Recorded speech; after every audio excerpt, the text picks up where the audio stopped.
Good afternoon mga ka-agri. Meron pala akong issue sa inyo mga ka-agri. Ito yung project natin mga ka-agri.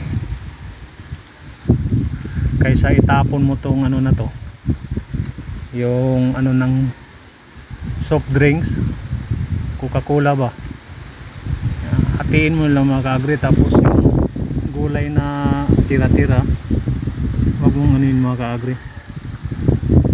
kuha ka lang ng lupa. Itong lupa naman natin ay tayo ng ano to eh, baboy, dumi ng baboy. Yan mga ka-agri.